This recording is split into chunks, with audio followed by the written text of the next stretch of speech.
what percentage of your income would you say is disposable?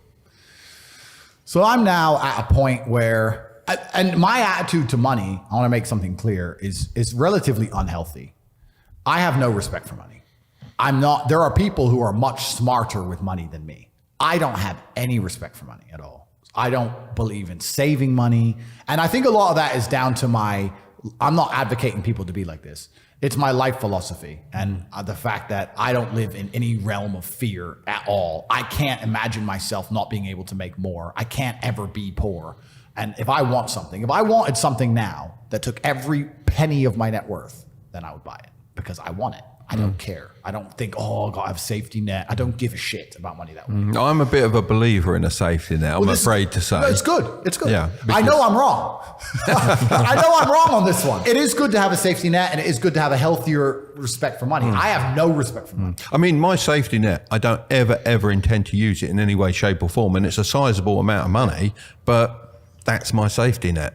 And I don't need it. I can make it again. I can make more. It doesn't matter. Completely. And I have a safety net by accident because I haven't spent all my money, but I have never sat and thought I want something and that's too much. I'll give you an example.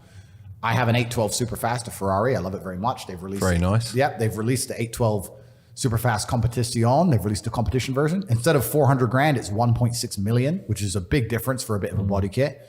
And I want one in Europe and I want one in Dubai. So I bought two. So I bought $3.2 million of Ferraris.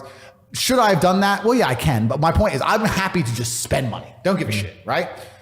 But that's down to my faith in myself. So when you're asking how much of my income is disposable, in my mind, all of it. I don't give a shit. I have a lot of money left because I can't possibly spend it, but I'm happy to spend all my money. What really matters are the systems you build, the robust systems. If you have a robust system that's guaranteed to pay you $50,000 a day, and it always will, and you have faith in it, and you're working hard and you're on top of it, and it's gonna pay you at 9 a.m. every morning 50 grand, you can spend 50 grand a day if you wanted to. You know, you may not want to, but you could. So for me, all of my money is disposable. So how much would you say you spend in a year? So let's take 2022. How much do you spend on yourself in 2022? On myself.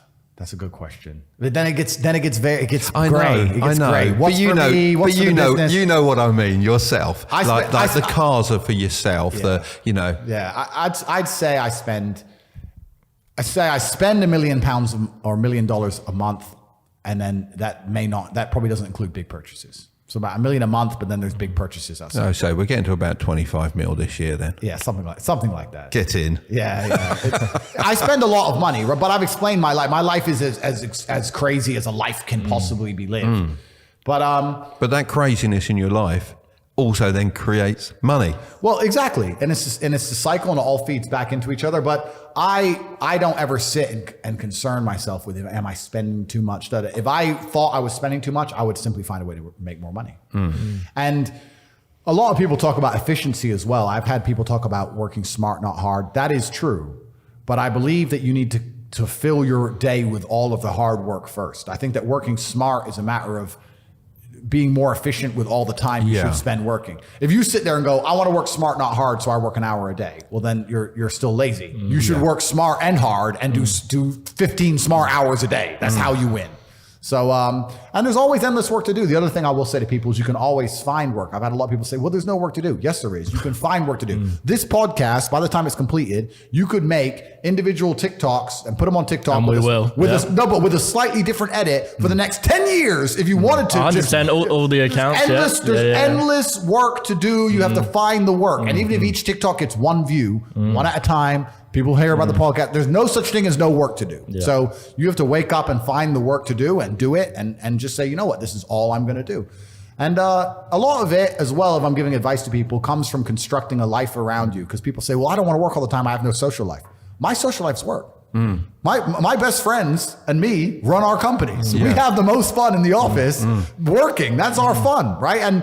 And my woman's there and she's making us coffee. My relationships work. It's all work. Like it's all done. So I don't have to separate things and compete against each other. Like that makes you ultra competitive. But yeah, I think all of my income's disposable and I have no respect for money. Money for me is a tool and I use it to get whatever I want and bend the world.